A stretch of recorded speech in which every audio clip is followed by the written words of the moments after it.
या रब्बी या रब्बी या रब्बी, अल्लाह मुझे ये दे, मुझे ये दे, मुझे ये दे। ऊपर से आवाज आती है, मेरे बंदे मैं तुझे क्या दूं?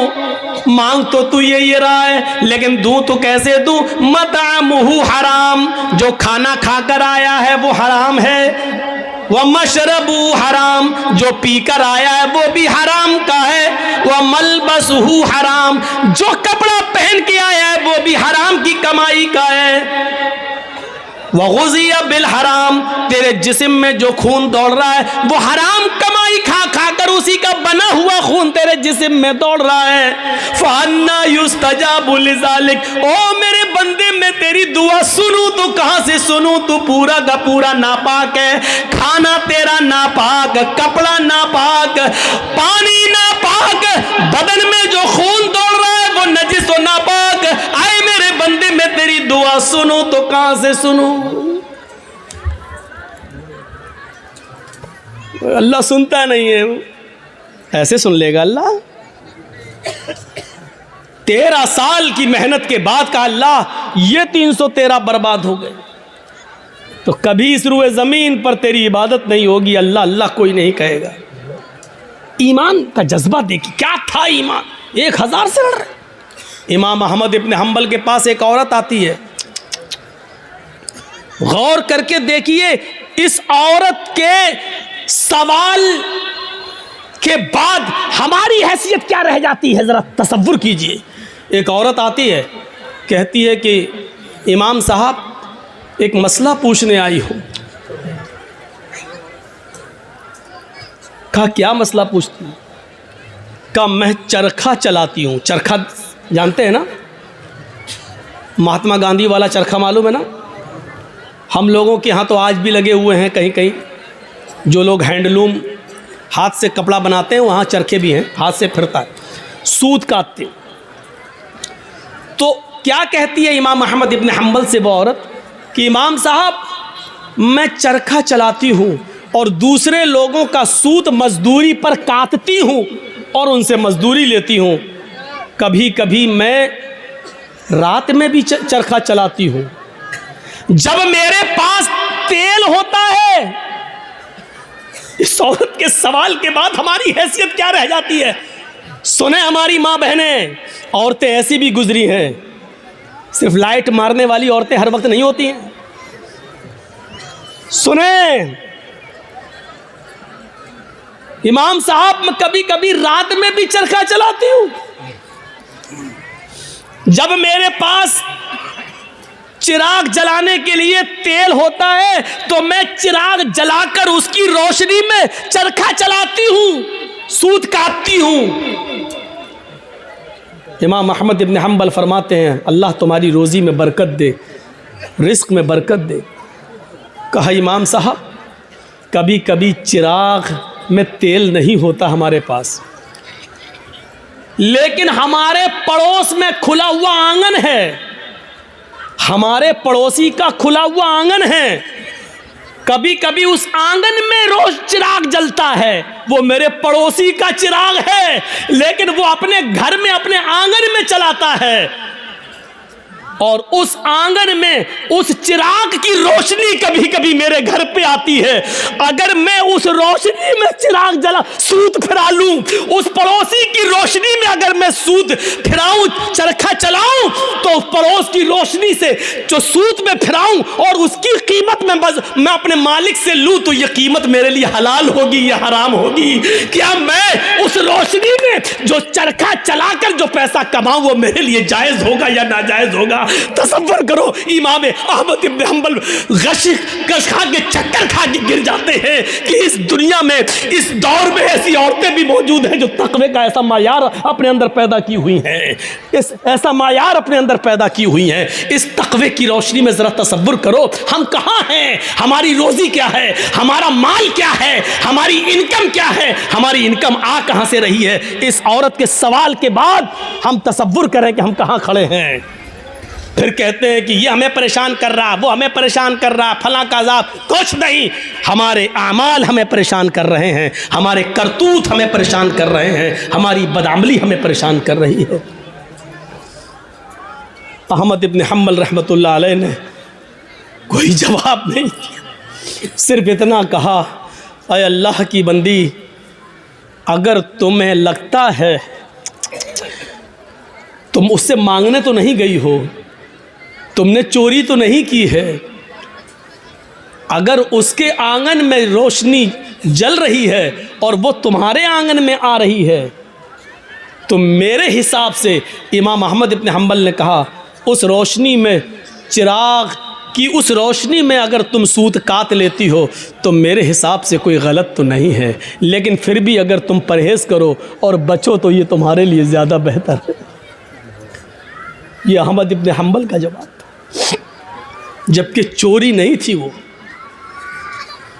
वो जला रहा है, दरवाज़ा नहीं है, आंगन से आंगन मिला हुआ है और उसके आंगन से उस चिराग की रोशनी यहाँ आ रही है, तो इसमें भाई आप ये लाइट जल रही है, अब इधर रोशनी जा रही है, तो उस आदमी का क्या कसूर है? तुम अगर चाहते हो कि मेरी रोशनी मेरे घर तक रहे तो तुम्हें अपने घर का इंतज़ाम करना है, लेकिन अगर आपके घर की रोशनी और आपके बल्ब की रोशनी मेरे घर आ रही है और आप ये कहें कि अपना मेरी रोशनी तेरे घर क्यों आ रही है, हट अपना घर तोड़, तो आप गलत है ना। ज़रा तसव्वुर करो, अहमद इब्न हम्बल ने जब वो औरत जाने लगी, वो बूढ़ी औरत, तो अहमद इब्न हम्बल रहमहुल्लाह ने लोगों से पूछा कि ये जिस बाप की बेटी है, इसका बाप कोई मामूली शख्स नहीं होगा, ज़रूर किसी अच्छे और नेक बाप की तरबियत होगी जिसने ऐसी नेक बेटी पैदा की है। ज़रा तसव्वुर करिए आप। नबी अकरम की दुआ इसलिए कबूल हुई क्योंकि आप सरापा रिज़्क़ हलाल इस्तेमाल करते थे। सहाबा की इसलिए मदद हुई उस जंग बदर में क्योंकि किसी सहाबी ने माले हराम को अपना लुक़मा नहीं बनाया। मेरे भाइयों, 1000 का लश्कर फिर मग़लूब होता है और 313 सहाबा को फतह होती है। ये 313 सहाबा जो लड़े, ये कौन सी चीज़ थी? ये वही ताकत थी, वही स्पिरिट थी। कौन सी? ईमान। अगर ईमान ना होता तो लड़ते? कुछ ना कुछ देर के लिए भी मानना पड़ेगा कि इस लड़की ने जो जज्बात में आके नारा लगाया था कर्नाटक में, इसके अंदर भी कुछ ईमानी हरारत थी, तभी तो ये अल्लाहु अकबर का लफ्ज़ निकला है। इसका इनकार नहीं किया जा सकता। और बाद में पता चला कि उस बच्ची का बाप आलिम है, वो एक मौलाना की बच्ची है, तो जाहिर बात है कि तरबियत तो अच्छी रही होगी। वरना आजकल सियासी लीडरों की लड़कियां कहाँ नारा लगाएंगी अल्लाहु अकबर? वो तो वक्त के धारे में बहते हैं, वो तो हिंदू लोगों का वोट लेने के लिए मंदिर में टीका भी लगवा लेंगे। वो तो मूर्ति के सामने भी खड़े हो जाएंगे क्योंकि हमें इनका वोट चाहिए। तो तरबियत का भी फर्क होता है। हम अपनी औलाद को कौन सी तरबियत दे रहे हैं, कैसी तरबियत होनी चाहिए, इस पर हमें गौर करना चाहिए। जंगे खंदक के बारे में कभी सोचा आपने? जंगे खंदक में कितने मुसलमान थे? आपसे अगर सवाल करें तो शायद बहुत कम लोगों को मालूम हो। सिर्फ 3000 सहाबा, 3000, और इन 3000 सहाबा का मुकाबला कितने काफिरों से था, कितने यहूदियों से था? 10,000 का लश्कर। कोई तकाबुल है? कोई मुकाबला है? एक तरफ 3000, एक तरफ 10,000। वो हथियारों से लैस, ये बेचारे फुल हथियार नहीं। इन 3000 सहाबा को जंगे खंदक पर काफिरों से लड़ने के लिए अपनी रजामंदी का इजहार जो इन्होंने किया, ये 3000 सहाबा के दिल में जो 10,000 का खौफ नहीं था, वो खौफ निकालने वाली ताकत क्या थी? अगर आपसे सवाल करें तो मेरी इतनी तकरीर के बाद जो 1 घंटे से ज्यादा बोलते हुए मुझे हो गया, आप इस नतीजे पर पहुंच गए होंगे कि 3000 सहाबा जो 10,000 के मुकाबले में खड़े हुए हैं और लड़ रहे हैं, ये सिर्फ ईमान की ताकत थी। वो 10,000 से नहीं डर रहे हैं, वो सिर्फ ईमान की ताकत है, उनके दिलों में अगर डर है तो सिर्फ एक अल्लाह का डर है, वो किसी का खौफ उनके दिलों में मौजूद नहीं है। और जीते, उनको फतह हुई, उनको कामयाबी मिली। हम ये सारी चीजें भूल जाते हैं, हमें इस बात का एहसास नहीं होता है। भैया जल्दी निकल जाओ, बताओ ये कहाँ जा रहा होगा, इसकी तो शादी भी नहीं हुई है, कहाँ भाग रहा है?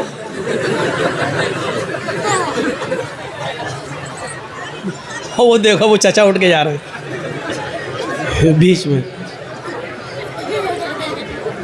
बीच में जब कोई उठता है तो मुझे पता नहीं क्यों इतना डर लगता है। एक बार हैदराबाद में प्रोग्राम कर रहा था ना, तो बीच में एक आदमी उठ गया, तो मुझे पता नहीं उठा, पेशाब करता है, सीधे आया मेरा माइक पकड़ के, और माइक वाइक फेंक दिया उठा के। और फिर उसके बाद अंडे चले, टमाटर चले, जूते चले, चप्पल चली। तो उस दिन से एक दहशत तो होती है ना, फिर बीच में उठ रहा कि फिर कोई खड़ा ना हो जाए। तो वो उस दिन से ये है बस भाई, जिसको उठना हुआ करे वो पीछे बैठा करे, जब चाहे तब निकल जाए। जो आदमी आगे बैठते हैं उनको मालूम है ना उनको कितनी बार पेशाब आता है, ज़्यादा आता तो पीछे बैठो। और मेरी तकरीर हो रही है, पता नहीं पेशाब क्यों नहीं रोक पाते हैं आप लोग। लोग तो दिल की धड़कनें रोक लेते हैं। एक बार डॉक्टर के पास गया, डॉक्टर मेरा, हमने कहा डॉक्टर साहब ज़रा वो देख लीजिए मेरा पल्स। बोला नहीं तुम्हारा तो हाई होगा। हमने कहा अरे देख लीजिए डॉक्टर साहब, उसके बाद दवा। लेकिन आप, मैं मान नहीं सकता, हमें वो थर्मामीटर लगाने की ज़रूरत ही नहीं है, आपका पल्स देखना ही नहीं है, आपका वो क्या बोलते हैं उसको, बीपी, वो आपका हाई होगा, वो कुछ बड़ा ही होगा, नीचे नहीं हो सकता है। मैंने कहा डॉक्टर साहब सुन पड़ रहे हैं, हाथ पैर जरा कपकपी सी हो रही है।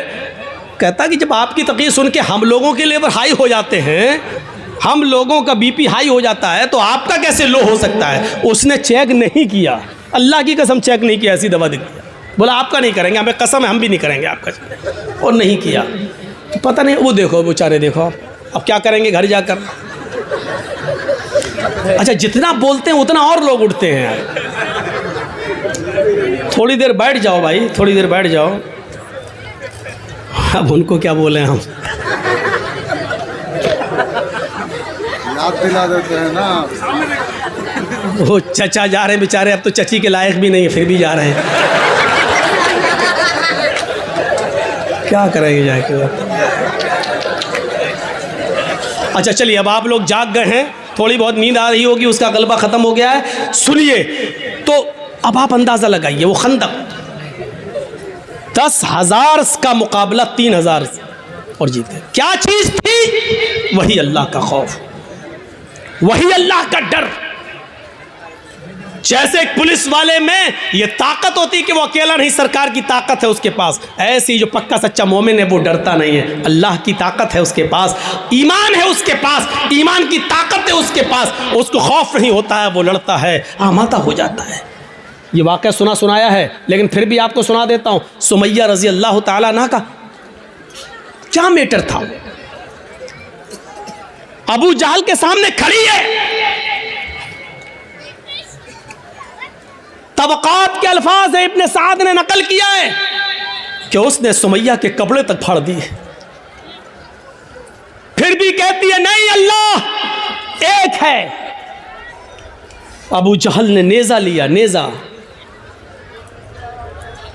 तबक़ात के अल्फाज, वो नेज़ा उसकी शर्मगाह में दाखिल कर दिया। सुनना बहुत आसान है, लेकिन एक हल्की सी खरोंच हम बर्दाश्त नहीं कर सकते हैं। उसकी तो शर्मगाह में नेज़ा, इधर से डाला, उस तरफ निकाल दिया, और हाथ पीछे से बंधे हो, वो नेज़ा पकड़ के निकाल भी नहीं सकती हो। और ऐसी कंडीशन में भी देखिए ईमान की ताकत क्या। वो ये नहीं कह रही अल्लाह मेरी हिफाजत फरमा, अल्लाह मुझे बचा ले इस दुश्मन से, ये नहीं कह रही है। उसकी जबान से जो जुमले निकलते हैं वो जुमले ये, या रब्बी सब्बित क़दमी अला दीनिक, ऐ अल्लाह इसकी दी हुई सजाओं पर मेरे कदमों को साबित रखना, मेरे ईमान पर, कहीं इसकी सजाएं मुझसे मेरा ईमान न छीन ले। जान जा रही जाए, रूह निकलती निकल जाए, लेकिन ईमान, मेरी आखिरी हालत में ईमान ना निकल जाए। कहीं ऐसा ना हो कि इसकी दी हुई तकलीफ़ें मैं झुक जाऊं और इसकी बात मान लूं और ईमान से हाथ धो बैठूं। ऐसा ना हो कहीं। सब्बित क़दमैया अला दीनिक, ऐ अल्लाह अपने दीन पर, अपने इस ईमान पर मेरे दिल को साबित कदम रखना, मेरे कदम को साबित रखना, मैं बहकने न पाऊं, ईमान मुझसे न छीन लिया जाए। ये दुआ उसके मुंह से निकलती है। हम लोग तो जलसा ख़त्म होने के बाद कहते हैं अल्लाह जब तक ज़िंदा रखना ईमान पर, इस्लाम पे रखना, और जब ख़ात्मा हो तो ईमान पर हमारा ख़ात्मा फरमाना। हो गई तकरीर, ख़त्म, जाओ। अब 1 साल के बाद जब जर्जी साहब आएंगे तब तक आप इस्लाम पे अमल करेंगे। कोई मर गया तो वो ईमान पर उसका खात्मा हुआ है। हमने सब कुछ दुआओं को ही समझ लिया है। सहाबा किराम सब कुछ करने के बाद दुआ करते थे। अल्लाह के रसूल पहले अल्लाह पर भरोसा किए, 313 लोगों को निकाल के लाए। 313 सहाबा ने अपनी ज़िंदगी अपनी हथेली पर रख ली, सर पे कफन बांध लिया कि अब घर लौट के नहीं जाना है। 1000 का लश्कर सामने, अब अल्लाह के नबी दुआ कर रहे हैं कि अल्लाह अगर ये 313 मिट गए तो कभी ज़िंदगी में तेरा नाम लेने वाला कोई नहीं होगा। अब ये तू सोच ले, ऐ मेरे परवरदिगार, इनको ज़िंदा रखना है या नहीं। अगर तुझे अपनी इबादत बाकी रखना है तो हमारी हिफाजत फरमा, अगर अपनी इबादत बाकी नहीं रखना है तो हम मरते हैं मर जाएं, कोई परवाह नहीं। मेरे भाइयों तसव्वुर करो, हमने क्या किया अपने आप को। बस हराम खाते जा रहे हैं कि अल्लाह हमें हराम खाने से बचा ले। सारी बुराइयां, हम शराब पीते जा रहे हैं, फिर कह अल्लाह हमें शराब की लत लग गई, अल्लाह हमें शराब से बचा ले। अल्लाह के बंदे पहले सब कुछ छोड़ फिर दुआ कर। अल्लाह के बंदे पहले हराम छोड़ और हलाल खा और उसके बाद दुआ करके अल्लाह मुझे अब जो हलाल खाया है इसी पर कायम रखना। अल्लाह हराम का लुक़मा मेरे हलक के नीचे ना उतरने पाए। अब दुआ करो, हराम खाते जाओ और दुआ करो अल्लाह हराम से बचा ले। शराब पीते रहो और दुआ करो अल्लाह शराब से बचा ले। बेपर्दगी के साथ हमारी माँ बहन बेटियां निकलती रहो और दुआ करे अल्लाह हमें पर्दा करने की तौफीक अता फरमा। जिंदगी में नहीं मिलेगी ऐसी तौफीक। इन्नल्लाह ला युगय्यिरु मा बिक़ौमिन हत्ता युगय्यिरु मा बिअनफुसिहिम। अल्लाह किसी कौम की हालत उस वक्त तक नहीं बदलता जब तक कि कोई कौम अपनी हालत को खुद बदलने की फिक्र नहीं करती है। पहले हमें चेंज होना पड़ेगा, पहले हमें बदलना पड़ेगा। पहले ज़माने की औरतें अगर अपने बच्चों को बद्दुआ भी देती थी तो उसमें भी दुआ निकलती थी। बच्चा शरारत कर रहा है, कभी ये कभी वो उठाया फेंक दिया, कभी माँ परेशान, आय हाय हाय माँ परेशान, और माँ ने गुस्से में अपने अंदाज में बद्दुआ दी। लेकिन आप इसको बद्दुआ नहीं कह सकते हो। जब देखा कि बच्चा बहुत शरारत कर रहा है तो बद्दुआ देते हुए कहा अल्लाह तुझे काबे का इमाम बना दे। गुस्से में बद्दुआ भी दी तो उसमें भी दुआ छलक रही थी। यानी उस ज़माने की औरतों को गुस्से में भी ऐसी बद्दुआएं नहीं मालूम थी कि जो बच्चों की ज़िंदगी तबाह कर दे। हमारी माओ की ज़बान से क्या निकलता, कुत्ते मर जाओ, परेशान करके रख दिया। अब कुत्ता कहती जा रही है, अब ये नहीं सोच रही कि कुत्ते की अम्मा कौन हुई, लेकिन कह रही कुत्ते मर जाओ, और पता नहीं क्या क्या वो कह देती है। एक बच्चा शरारत कर रहा है और जब तंग आ गई माँ तो गुस्से में रोते हुए कहती चल अल्लाह करे तुझे काबे का इमाम बना दे। और पता नहीं कौन सी घड़ी में ये दुआ निकली और अर्श वाले ने इसको कबूल फरमाई और वो बच्चा फिर काबे का इमाम बनकर निकला। और ऐसा इमाम बना कि आज जिसको आज सुदैस के नाम से याद किया जाता है, कारी सुदैस, ये काबे के जो इमाम आज भी मौजूद हैं, ये उसी माँ की दुआ का नतीजा है जो उसने गुस्से में दी थी और अल्लाह ने उस बच्चे को काबे का इमाम बनाया जो आज भी काबे का इमाम है। ज़रूर उस माँ ने अपनी हलक के नीचे कभी हराम लुक़मा नहीं उतारा होगा। अगर हराम लुक़मा खाया होता तो ये दुआ कबूल ना होती। ज़रूर उस माँ की रगों में हलाल खून दौड़ रहा था और हलाल खून दौड़ने की दुआ का नतीजा था कि वो बच्चा काबे का इमाम बना। अगर आप चाहती हो कि हमारे बच्चे इब्न तैमिया बने, हमारे बच्चे सनाउल्लाह हमरसरी बने, हमारे बच्चे इब्न क़य्यिम बने, इब्नुल जौज़ी बने, हमारे बच्चे अहमद इब्न हंबल बने, हमारे बच्चे इमाम मालिक की तरह बने, तो आए मेरी माँ बहनों, तुम्हें अपनी रगों में हलाल खून दौड़ाना पड़ेगा, हलाल रोजी खाना पड़ेगी, रिज़्क़ हलाल का एहतिमाम करना होगा। आधी रोटी सही लेकिन हलाल, भूखा सो जाना गवारा है लेकिन हराम लुक़मा खाना गवारा ना हो, तब तुम्हारे कोख से पैदा होने वाले बच्चे अपने तैमिया बनेंगे, इब्न क़य्यिम बनेंगे, सनाउल्लाह बनेंगे, इमाम मालिक बनेंगे, अहमद इब्न हंबल बनेंगे, तब बनेंगे। सब कुछ खाती रहो और कहो कि अल्लाह हमारे बच्चे को काबे का इमाम बना दे, नहीं हो सकता है। ये तल्ख जुमले तुम्हें सुनना पड़ेंगे।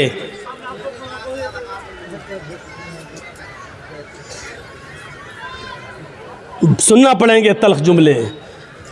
तसव्वुर करो क्या था वो जज्बा। सुमैया शर्मगाह में नेज़ा दाखिल, हाथ पीछे से बंधे और फिर भी इस हालत में क्या दुआ कर रहे हैं। आप ये नहीं कहोगे आपका बेटा हॉस्पिटल में भर्ती है, वेंटिलेटर पर रखा हुआ है, या कोई बाप वेंटिलेटर पर रखा है, आप हमारे पास आएंगे जर्जी साहब महलदार पाड़ा में आए, जुमे का खुतबा देना है, आप पर्ची लेके आएंगे मौलाना साहब जुमे के खुतबे में के बाद हमारे अब्बू के लिए दुआ कर दीजिए, अल्लाह उनको शिफाए कामिला अता फरमाए। ऐसे मौके पर भी आपको इस दुआ की फिक्र होगी कि हमारे अब्बू के लिए दुआ कर दो कि अल्लाह उनको शिफा दे, लेकिन इस मौके पर दुआ ये नहीं होगी कि अल्लाह रब्बुल आलमीन से ये दुआ कीजिए कि मेरे बाप का खातिमा ईमान पर हो, वो इस दुनिया से जाए तो गुनाहों से पाक साफ जाए, अल्लाह मेरे बाप को गुनाहों से तौबा करने की तौफीक अता फरमा। ये दुआ आप नहीं करवाएंगे मस्जिद के इमाम से और जर्जी साहब से, आप दुआ ये करवाएंगे कि कहो अल्लाह ताला उनको शिफाए कामिला और आजिला अता फरमाए। मैं ये नहीं कह रहा हूं कि ये दुआ करना गलत है, जायज़ है, लेकिन सुनो हजरत सुमैया ने उस मौके पर यह नहीं कहा अल्लाह मेरी हिफाजत फरमा, अल्लाह इसने नेज़ा मारा है तू मुझे शिफा दे, अल्लाह मेरी शर्मगाह में जो जख्म हो गया है उसको ठीक कर दे। उसने ये दुआ नहीं की, उसने दुआ ये की या रब्बी सब्बित कदमैया अला दीनिक, अल्लाह अपने दीन पर, अल्लाह ईमान पर मेरे कदम को साबित रख दे, अल्लाह ऐसा ना हो कि इसकी तकलीफें मुझसे मेरा ईमान छीन लें। ये क्या चीज थी? ये ईमान था, ये ईमान था। ये कौन सा जज्बा था? आइए जरा मुझे इस जज्बे की तरफ लेकर चलिए और बताइए ये कौन सा जज्बा था कि हजरत इब्राहीम अलैहिस्सलातु वस्सलाम को हुक्म होता है कि अपनी बीवी हाजरा को और छोटे बच्चे इस्माइल को बियाबान जंगल में छोड़कर चले आओ।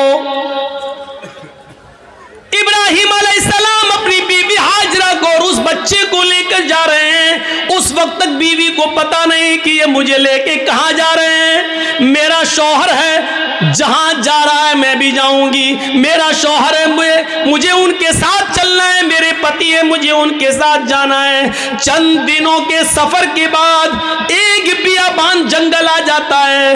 उस बियाबान जंगल के अंदर अपनी बीवी को छोड़ देते हैं, अपने बच्चे को छोड़ देते हैं। हाजरा को उसी जंगल में छोड़ दिया। इस्माइल जो अभी अपनी मां का दूध पीते हैं उसी जंगल के अंदर छोड़ दिया। थोड़ी देर बैठते हैं, सस्ताते हैं और फिर वहां से जाने लगते हैं। इस मंजर पर जरा गौर कीजिए मेरे साथियों, ये मंजर हमें कुछ और बताता है। उस बियाबान जंगल में छोड़ दिया। आज जिस जंगल को हम मीना के नाम से जानते हैं, मीना की वादी के नाम से जानते हैं, उस जंगल में छोड़ दिया है। आपको पहले उसकी एक कंडीशन बता दें, आप यहां से कलिया तक जाएंगे, जगह जगह पर आपको बिजली के पोल मिलेंगे, जगह जगह पर आपको बिजली के खंबे मिलेंगे, आप रोशनी पाएंगे और सीधे कलिया तक पहुंच जाएंगे। लेकिन उस जमाने में बिजली के खंबे नहीं लगे हैं, दिन में भी साए साए बीत रही है। इब्राहीम अलैहिस्सलाम ने, हाजरा ने उस जंगल में दाएं बाएं देखा, बड़े बड़े दरख्त तो लगे हैं, लेकिन दरख्तों पर एक चिड़िया भी नजर नहीं आ रही है। चिड़िया कैसे नजर आएगी? क्योंकि दूर दूर तक पानी का पता नहीं है, पानी का नामो निशान नहीं है। चिड़िया भी ऐसे दरख्तों पर अपने नेस्ट, अपने घोंसले बनाती हैं जहां आसपास पानी हो, वो पानी पी सके और अपने बच्चों के लिए अपनी चोंच में पानी खींच कर लाकर अपने बच्चों को पिला सके। जब जंगल में दूर दूर तक पानी नहीं, तो जंगल में एक भी चिड़िया, एक भी परिंदा भी नहीं दिखाई दे रहा है। सोचो, ऐसे बियाबान जंगल में हुक्म होता है कि यहीं अपनी बीवी को छोड़ दो। हजरत इब्राहिम थोड़ी देर बैठते हैं, फिर वहां से चलने लगते हैं। हाजरा ने देखा कि इब्राहिम जा रहे हैं, यहां तो कोई दुकान भी नहीं कि कोई सौदा लेने जा रहे हो, यहां तो दूर तक कोई सब्जी फरोश भी नहीं दिख रहा है कि जिससे सब्जी खरीदने जा रहे हो। जब उनको जाते हुए देखती हैं, अपने बच्चे को जमीन पर लिटाती है, जमीन पर, और पीछे पीछे चल के कहती हैं, कहां जा रहे हो? इब्राहिम अलैहिस्सलाम ने इस जुमले का जवाब नहीं दिया। कहां जा रहे हो? कुछ नहीं बोला, सीधे और आगे बढ़ते हैं। बीवी ने कहा, रे मैं पूछ रही हूं कहां जा रहे हो? इब्राहिम अलैहिस्सलाम ने अभी भी जवाब नहीं दिया। इब्राहिम अलैहिस्सलाम सीधे चले चले जा रहे हैं, पीछे मुड़कर देखने का नाम नहीं लेते। न बीवी को देख रहे, न बच्चे को देख रहे हैं, चले चले जा रहे हैं। हाजरा ने अब पीछे से उनका दामन थामा, पीछे से उनका कुर्ता पकड़ा, पीछे से उनका दामन पकड़कर खींचा और खींच कर कहा, मैं कुछ पूछ रही हूं कि कहां जा रहे हो? हजरत इब्राहिम अलैहिस्सलाम ने ऐसे अपनी बीवी का हाथ पकड़ा और उसको यूं पकड़ के झटक दिया और आगे बढ़ने लगे। तब बीवी चीख कर कहती है, आए इब्राहिम, कुछ तो बोलो, क्या मैंने आपकी बीवी होकर आपकी कोई नाफरमानी की है? हक की रिफाकत को अदा करने में मुझसे कोई गुस्ताखी हुई है? मियां बीवी के जो हुकूक होते हैं उसमें कोई हमसे कमी हुई है? खिदमत में कोई कमी हुई है? आपकी सेवा में कुछ कमी हुई है? मुझसे कोई लग़्ज़िश हुई है जो इस बियाबान जंगल में मुझे और इस बच्चे को अकेले छोड़ के जा रहे हो? इब्राहिम अलैहिस्सलाम की आंखों में आंसू आ गए, लेकिन आंसुओं को जमीन पर नहीं गिरने दिया। आंखें चढ़ा ली, नजरें आसमान पे डाली और आंखों से गिरने वाले आंसुओं को आंखों ही में पी गए। उसका एक कतरा भी जमीन पर नहीं गिरने दिया। फिर इसका भी जवाब नहीं दिया, आगे बढ़ते गए। जब इसका भी जवाब नहीं मिला तो हाजरा एक जुमला कहती हैं, अरे इब्राहिम, जा रहे हो तो जाओ, लेकिन ये बताओ कि कब आओगे?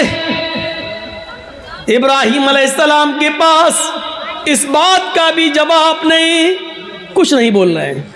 आगे बढ़ते चले जा रहे हैं, खुशी खुशी लाए, अच्छी बातें करते हुए लाए, बीवी से प्यार भरी बातें करते हुए लाए, लेकिन जब जंगल में छोड़ा तो ऐसे पीठ फेर ली जैसे ये मेरी बीवी ही ना हो। जो पूछ रही है उसका भी जवाब नहीं, बीवी के सवाल भी गलत नहीं है, सही कह रही है कि मुझे अकेले, इस बच्चे को अकेले छोड़ के जा रहे हो, और वो भी इस बियाबान जंगल में, लेकिन जवाब नहीं है।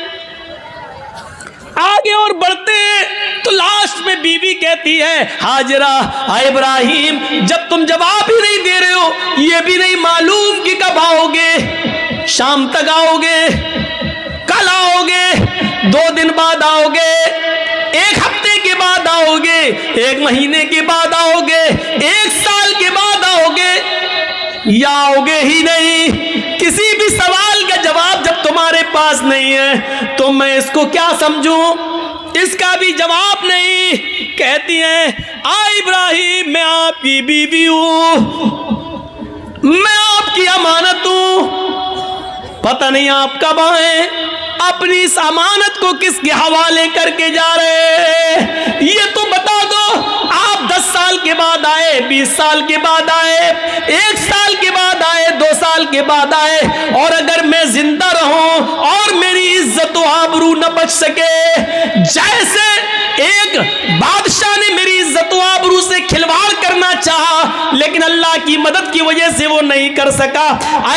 वो अगरचे सारा थी, दूसरी बीवी थी, और उसके बदले में फिर उसने हमें भी दे दिया एक लौंडी की शक्ल में, जिसको आपने अपनी बीवी बना लिया। आए इब्राहिम, मुझे ये बताओ कि अपनी इस अमानत को किसके सुपुर्द करके जा रहे हो? अगर मेरी इज्जत व आबरू महफूज न रही, मुझे किसके सुपुर्द करके जा रहे हो? बीवी जवाब कहती है, इला मन ततरुकुना।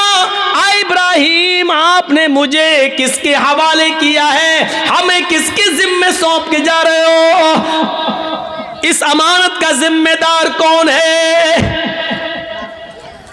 जब हाजरा ने यह कहा, कुरान के अल्फाज, इला मन ततरुकुना, आपने मुझे किसके सुपुर्द किया है, आपने मुझे किसके हवाले किया है? तब इब्राहिम अलैहिस्सलाम अब इसका जवाब देते हैं, लेकिन हाजरा की तरफ देख कर नहीं, बच्चे की तरफ देख कर नहीं। अगर पीछे घूमूंगा बीवी की शक्ल दिखेगी, मासूम बच्चे को देख लूंगा तो कहीं बीवी की और बच्चे की मोहब्बत मेरे दिल में ना आ जाए, और फिर मैं जिस काम के लिए अल्लाह के हुक्म से जा रहा हूं उस काम से कहीं मैं रुक ना जाऊं। ईमानी ताकत देखिए, ईमानी इस ताकत की वजह से वो बीवी को नहीं देख रहे हैं, बच्चे को नहीं देख रहे। बीवी की मोहब्बत है, बच्चे की मोहब्बत है, लेकिन ईमान की ताकत देखिए। क्या कहते हैं, न बीवी को देखना गवारा, न बच्चे को देखना गवारा, और बीवी कह रही है कि मुझे किसके सुपुर्द करके जा रहे हो? इस जंगल में तो चिड़ियां भी नहीं है, हमें इस जंगल में रात होगी, खतरनाक जानवर भी तो आ सकते हैं, मेरा क्या होगा? मुझे बताओ, मुझे किसके सुपुर्द करके जा रहे हो? इब्राहिम अलैहिस्सलाम ने कदम आगे बढ़ाते बढ़ाते, चलते चलते जवाब दिया, इल्लल्लाह।